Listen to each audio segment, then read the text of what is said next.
né, da multidão e iniciaram um tumulto na cidade. Invadiram a casa de Jason em busca de Paulo e Silas, a fim de trazê-los para o meio da multidão. Então, esses caras fizeram um tumulto ali, chamaram os desocupados. Oi? Quase na casa do Jackson. Tava lá Paulo pregando na casa do Jackson. E aí os judeus incitaram esse tumulto aqui, que como vocês viram, desonesto, chamaram os ladrões, os desocupados. Olha aí, desocupado aí, vigia, hein? Se alguém chegar em você, já sabe que você está desocupado, não fique desocupado, né? Então, incitaram esse tumulto e Paulo teve que sair fugido. Nisso, Paulo vai para Bereia. E aqui o escritor, que é Lucas, declara que os bereanos são mais nobres do que os de Tessalônica, pois que eles iam para casa e estudavam a palavra que Paulo pregou. Mas nisso aqui também teve a inveja de alguns irmãos que foram perseguir Paulo, e aí alguns irmãos, esses fiéis, falam com Paulo, dá no pé, jacaré, sai daqui porque senão os caras vão te pegar de novo. Só que nisso, Silas e Timóteo ficaram. E Paulo foi para Atenas, foi esperar Silas e Timóteo lá. E nisso, Paulo, diz aqui no versículo 16, enquanto Paulo esperava, ele percebeu que em Atenas tinha muita idolatria, tinha muita estátua de deuses, né? Grécia, né? Os deuses gregos, tinha lá Zeus, como é que é o nome dos outros? Nem conheço os outros. Mas, Hades, né? Poseidon, estava tudo lá, né? Os deus dos mares, da chuva, da fertilidade. E Paulo percebeu isso. Paulo também percebeu um altar ao Deus desconhecido, com a inscrição. Isso diz no versículo 23. Ele viu um altar ao Deus, com a inscrição ao Deus desconhecido. E aí, nisso, Paulo estava nas praças, nas sinagogas, conversando e falando sobre Jesus e sobre a ressurreição. E aí, alguns filósofos, aliás, um detalhe muito interessante de Atenas, foi que lá nasceu a filosofia. Nasceu através de um filósofo chamado Tales de Mileto, só que ela foi cunhada por... não tem... Oi? Não, por Pitágoras. Ela foi cunhada por Pitágoras, certo? Então, e nasceu lá a filosofia. E eles discutiam muito, né? Sobre o sentido da vida e tudo mais. E alguns, porque Paulo está falando de Jesus e da ressurreição, eles falaram assim, quem é esse cara aí? Aí alguém comentou assim, é um tagarela que está falando aí de Jesus e da ressurreição. E aí Paulo começa, porque eles levaram Paulo para o Areópago, que fala a pronúncia, né? Onde eles faziam reuniões, era tipo um tribunal ali, uma tribuna, onde eles faziam reuniões, falavam de leis e tudo mais, para decidir as coisas, e também discutiam sobre filosofia, sobre toda a idolatria que eles tinham. E aí eles colocaram Paulo lá e falaram, cara, o que está pegando? Qual é que é? E aí Paulo aproveitou, porque quando Paulo fala que ele via um altar ao Deus desconhecido, ele já estava nesse lugar de reuniões. E Paulo começa a expor. Paulo começa a falar de Deus, né? Ele começa, por exemplo, no versículo 24, ao Deus que fez o mundo e tudo que nele há. E Paulo, nesse discurso, fala que Deus é o criador de todas as coisas, Deus não foi criado por ninguém, Deus não precisa ser servido por mãos humanas, e Deus não habita em lugar feito por mãos humanas. Então ele estava falando de um Deus que não era igual ao Deus que eles adoravam, aos deuses, né? Que eles adoravam. E aí, Paulo chega no versículo 27. Deus fez isso tudo, Deus fez isso para que os homens o buscassem e talvez tateando pudessem encontrá-lo, embora não esteja longe de cada um de nós. Então Paulo fala que Deus criou o mundo. No versículo 26, Deus estabelece os lugares onde as pessoas deveriam habitar. Aí está falando do planeta Terra inteiro. E aí Paulo fala assim, que Deus colocou cada um no seu lugar para que buscassem a Deus. Então, o nosso propósito de criação é para buscarmos a Deus. Por isso eu coloquei aqueles que o buscam.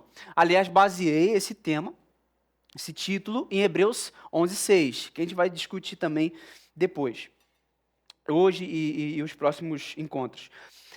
Aqueles que o buscam. Então Deus fez isso para que os homens o buscassem, talvez tateando pudessem encontrá-lo, embora não esteja longe de cada um de nós. Então olha que legal, a palavra buscassem, do original grego, é zeteu, que significa procurar a fim de encontrar. Procurar algo, procurar para descobrir pelo pensamento, meditação ou raciocínio. Investigar, empenhar-se em, requerer, pedir enfaticamente, exigir algo de alguém. Então não é qualquer busca. É aquela pesquisa que você fazia no tempo de escola, de colégio, que você fazia uma pesquisa para tirar uma nota 10. Não era qualquer pesquisa, você não lia um pequeno artigo, entendi, filosofia é isso aqui, vou colocar lá. Não, você ia a fundo, você via aulas. Era assim com você? Não. Ainda é, né? Aleluia. Quem busca conhecer a Deus aí? Diga eu. Isso aí, então, buscar conhecer a Deus, buscar a Deus, não é qualquer busca. E também tem a palavra tateando, né? Que é selafal. Tatear, tocar e sentir, de forma metafórica, mentalmente procurar sinais de uma pessoa ou coisa. Como assim, Guilherme? Mentalmente? A nível de alma? Sim, olha o que Davi declara nesse salmo, que eu vou depois trazer os outros versículos. Salmo 63:1. Ó Deus, Tu és o meu Deus forte, eu te busco ansiosamente. A minha alma tem sede de Ti, meu corpo Te almeja, como terra árida, exausta, sem água. Então olha só, o meu corpo Te almeja, a minha alma tem sede. Se a minha alma tem sede, eu vou buscar também com a alma. E aí entra o Romanos 12:2. Transformai-vos pela renovação da mente de vocês. Então, através da renovação da minha mente, eu conheço Deus, eu procuro sinais. Tem uma canção do Alessandro Vilas Boas, chamada Cristo. Em um dos versos ele diz assim: os segredos de Deus e o seu saber procurei encontrar, persegui tua glória, achei o Filho. Então olha só que legal o que ele diz. Os segredos de Deus e o seu saber procurei encontrar. Interessante, né? Os segredos de Deus. Gente, a tesoura, enquanto a gente louvava aqui, na última canção, enquanto a gente louvava, enquanto a gente adorava, e louvava também, né? Na última canção, em tua presença, eu escutei uma voz que dizia assim: na presença de Deus há tesouros. Na presença de Deus há coisas escondidas que nós precisamos procurar. Entende? Então, eu te busco ansiosamente. Eu te busco ansiosamente, a minha alma tem sede de ti. Meu corpo te almeja como terra árida, exausta, sem água. Então, por causa da nossa intimidade com Jesus, deve haver em nosso coração uma ansiedade por buscá-lo. Não? Vamos lá, gente.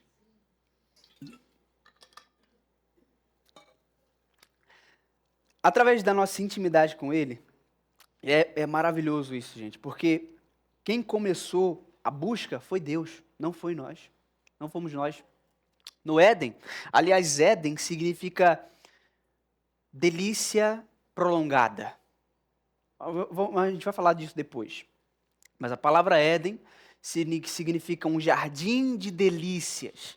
Então Deus não colocou Adão em qualquer lugar. Ele colocou Adão num lugar de desfrute, onde toda a viração do dia, Jesus vinha ter um encontro com Adão. Então a busca não começou em nós, começou nele. E aí Tiago diz assim, busquem a Deus, ou acheguem-se a Deus, e Ele se achegará a vocês. Vocês vão me encontrar quando vocês me buscarem com todo o coração de vocês. Então não é qualquer busca. Aliás, Deus tem prazer quando o buscamos. Uou! Amém! Olha, Hebreus 11:6, olha aí, Sem fé é impossível agradar a Deus, pois quem dele se aproxima precisa crer que ele existe e que recompensa aqueles que o buscam. Veja bem, você é recompensado porque busca a Deus.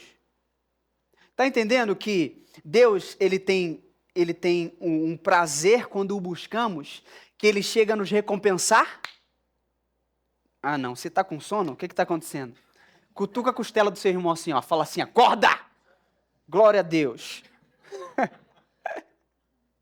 Então, olha só, sem fé é impossível agradar. Impossível agradar, sem fé. É interessante que fala, no texto, fala de Enoque. E sabe o que é interessante de Enoque, gente? Que existe assim uma licença poética da parte do autor John Bevere, no livro chamado Paixão por Sua Presença. Ali no capítulo 2, ele fala sobre Enoque ir se consultar com Adão, depois da queda, obviamente. Isso não tem nenhum registro na Bíblia, mas ele usa de uma licença poética para ilustrar Enoque indo até Adão.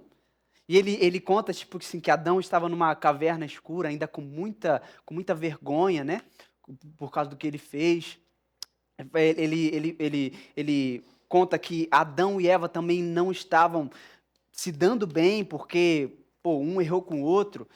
E né, Adão chega a falar, foi a mulher que você me deu. Pensa como é que Eva ficou quando ele falou isso. Meu Deus, se mulher é brava, pensa Eva naquele tempo. Então, né? Então, poxa, provavelmente eles estavam ali num relacionamento não muito bom. E aí Enoque tomou coragem, Enoque ainda, acho que com uns 60 e tantos anos, né? Foi procurar Adão e buscar saber como era uma vida de intimidade com Deus. Né? Então aí, vamos imaginar Enoque lá falando com Adão. E Adão falando, cara, a presença de Jesus era incrível. Eu era coberto de glória, né? Eu era coroado de glória. E eu conversava. Gente, e é muito legal na história ele contando. Depois eu posso trazer isso com mais detalhes, mas ele contando que Deus podia ter dado todos os nomes para todos esses bilhões de espécies que a gente tem, mas ele confiou a Adão isso. E ele estava ali junto com Adão, e Adão dava um nome, e Deus confirmava, é isso aí mesmo, né? Adão com toda aquela inteligência dada por Deus, e todo aquele relacionamento que ele tinha com Deus, e Enoque foi buscar isso. E aí Enoque obtém um testemunho de ter andado com Deus. Não foi um testemunho que Enoque fez um milagre, que Enoque ressuscitou um morto, ou ele fez uma árvore se tornar-se novamente frutífera. Não, ele teve um testemunho de ter andado com Deus. Quem quer ter esse testemunho aí? Testemunho que eu quero dar é de andar com Deus. Guilherme nunca ressuscitou um morto. Pensa aí, lá no velório. Aliás, eu não vou ter velório não, tá, gente? Isso é só uma ilustração, né? Eu tenho muito forte no meu coração que eu não vou ver a morte física até a volta de Cristo. Mas, imagina aí que eu estou lá num velório. Imagina aqui agora, no meio dessa sala aí, ó. Tá aí, Guilherme no caixão. Cristiano já foi primeiro, tá? Eu vou depois. Nessa ilustração, porque ela é um ano mais velha que eu. Então, assim, nessa ilustração, tá eu lá, né? E aí vocês estão dizendo coisas boas, né? Guilherme nunca ressuscitou um morto, nunca fez um milagre, nunca curou um enfermo, mas ele andou com Deus. Uau, eu quero ter esse testemunho. Não no meu velório, tá? Já falei que eu não vou morrer nessa vida. Mas, pensa, esse testemunho, como Enoque teve.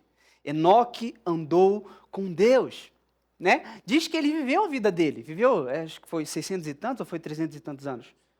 350? 350 anos. Viveu uma vida longa, só que essa vida longa ele viveu conhecendo a Deus, viveu andando com Deus. E sem fé é impossível agradar a Deus. E que fé que é essa? Essa fé é a fé que se aproxima. A fé que a gente pode colocar aqui o que Paulo diz sobre o Espírito que o Senhor nos dá. Não é um Espírito que se retrai. Não é uma fé que fica escondida. Não é um talento que eu pego e enterro. É uma fé que eu boto ela em prática para quê? Para conhecer a Deus. Paulo diz, eu não quero saber de mais nada, senão a Cristo e esse crucificado. Aliás, é um texto que a gente vai falar também. Quando Paulo diz, eu passei a considerar tudo como perda. Passei a considerar, interessante, porque Paulo dá um testemunho antes, que ele fala assim, ó, eu era um super fariseu, da justiça que há na lei irrepreensível, circuncidado ao 8º dia. Então, tipo assim, ele fala assim, tudo que há na lei, irrepreensível. Fariseu top. Perseguidor da igreja. Maravilha, né? Mas ele diz assim, isso tudo considero como perda. Só que ele não fala só do seu currículo, ele fala de tudo. Ele fala assim, eu passei a considerar isso tudo como perda e ainda todo o resto como esterco. Não vou usar aquela outra palavra mais pejorativa, mas você entendeu o que você sabe que é esterco, né? Não é adubo não, tá? Porque o dia eu vi um debate, lembra, amor? O cara que defendia a lei, falou assim, era entre o César Cavalcante, lá do debate da Rádio Musical FM, e um outro cara que defendia a lei. Ele falou assim, o que significa isso aqui para você considerar como esterco? Ele fala assim, como adubo. Isso é adubo. Adubo para que eu cresça na lei. Então, não entra nessa. Já fica aí o recado dado para você. Que esterco ali, Paulo estava dizendo de fato. Ele fala tudo como estorvo, como algo dispensável, como algo que eu não preciso mais. Considero tudo como perda por causa de Cristo. Então, que nós possamos chegar nesse nível, amém ou não, gente? De considerar tudo como perda para ganhar Cristo. Então, Deus recompensa aqueles que o buscam. Na reversão O Livro, olha que legal. Ora, sem fé é impossível agradar a Deus. É necessário que quem se aproxima dele creia que ele existe e que recompensa os que sinceramente o buscam. Amém ou não, gente? Glória a Deus. Agradar a Deus. Vamos terminar com isso aqui. Falar um pouco sobre agradar. Só um pouquinho mesmo. Já disse que isso aqui é só uma introdução. Mas agradar a Deus. Colossenses 1:10, Paulo orando pela igreja, e aqui é mais ou menos igual àquela oração que ele faz pelos Efésios, de que a igreja cresça em sabedoria, conhecimento de Deus, e ele chega nessa parte, a fim de viver de modo digno do Senhor, para o seu inteiro agrado, frutificando em toda boa obra e crescendo no pleno conhecimento de Deus. Viver para o seu inteiro agrado. Diga assim, inteiro agrado. Isso aí. Então, buscar a Deus é agradá-lo. Olha que legal, a palavra agrado aqui é areskeia, que é desejo de agradar. Então, fala que é um desejo meu de agradar a Deus. Está comigo ou não? Jeremias 29, ou melhor, Jeremias 9, 23 e 24. Assim diz o Senhor, não se glorie o sábio em sua sabedoria, nem o forte em sua força, nem o rico em suas riquezas. Mas quem se gloria, não diz que não pode se gloriar, mas quem se gloria, glorie-se nisto, em compreender-me e conhecer-me, pois eu sou o Senhor, e ajo com lealdade, com justiça e com retidão sobre a terra, pois dessas coisas me agrado, declara o Senhor. Agora vamos ver essa palavra agrado aí, que ele mesmo falou. Comprazer-se em, ter prazer em, desejar, estar contente com, referindo-se aos homens, deleitar-se, estar alegre e contente em fazer, referindo-se a Deus. Então, veja bem, está falando de uma satisfação que eu tenho e uma satisfação que ele tem em mim. E a palavra comprazer-se é se deixar levar pelo prazer. Isso é muito interessante. É que nem você sentar naquelas cadeiras do shopping, cadeira de massagem. Quem nunca sentou numa daquela, você coloca ali R$ 5 ou 10, sei lá quanto é hoje. Na ótica Gás é de graça. Né? Você compra um óculos lá e pode sentar na cadeirinha lá quanto tempo você quiser. Né? Mas você senta lá e você se deixa, você relaxa e aquela vai massageando suas costas, seus ombros, seus pés.